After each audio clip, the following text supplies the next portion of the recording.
Welcome back to Numberholic. I'm your host, Shajari, and it's always a pleasure to have you here. Today, we're diving into the 10th episode of Proven, Yet Hard to Believe, a series where we uncover the fascinating stories and directly explore the core ideas behind mathematical discoveries that have stood the test of time. If there are regular polyhedra in 3 dimensions, then in 4 dimensions, there are regular polytopes. Let's explore what 4-dimensional regular polytopes are and what they look like. A 2-dimensional polygon consists of points and lines, with lines as its boundaries. It encloses a single planar region.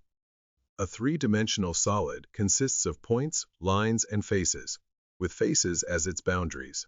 It encloses a spatial region.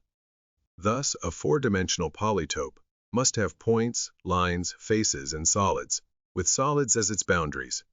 It encloses a 4-dimensional region. A 4-dimensional regular polytope is a higher dimensional counterpart of a 3-dimensional regular polyhedron.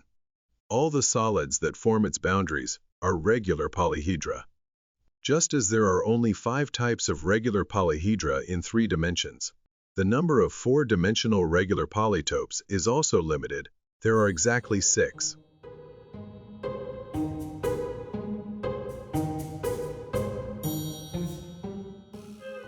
The number in the name of a regular polyhedron refers to the number of faces, while the number in the name of a regular polytope refers to the number of 3-dimensional solids forming its boundaries.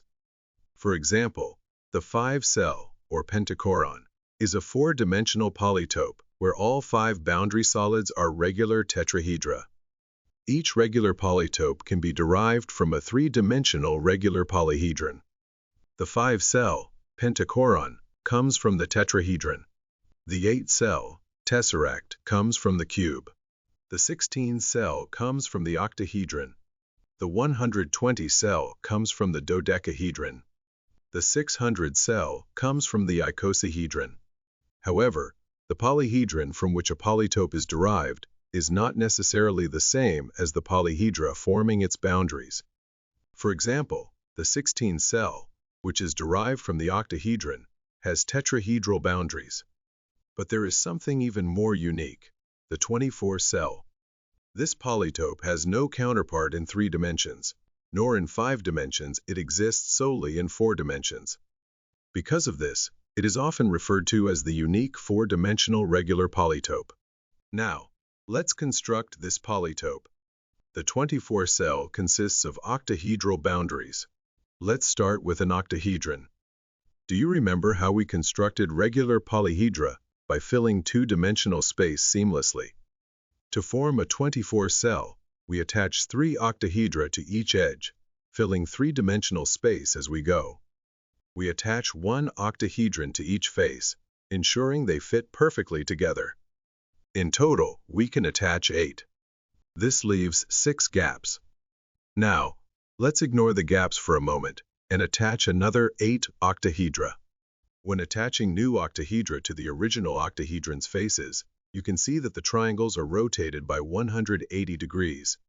Attaching another set of octahedra results in another 180-degree rotation, forming a large octahedral shape.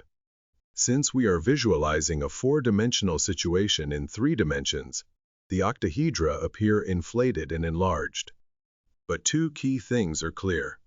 Attaching 8 more octahedra creates a larger octahedral shape.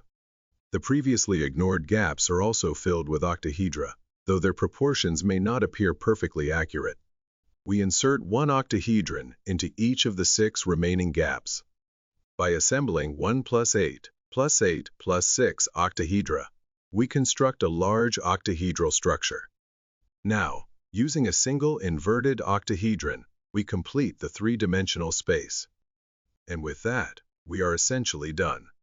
With 24 octahedra in total, we have completely filled the space. And don't forget the final dot. That's all for today's episode of Proven, Yet Hard to Believe. If you enjoyed this deep dive, don't forget to subscribe and stay tuned for our next journey into the world of mathematics. Until next time, keep exploring, keep questioning, and stay numberholic.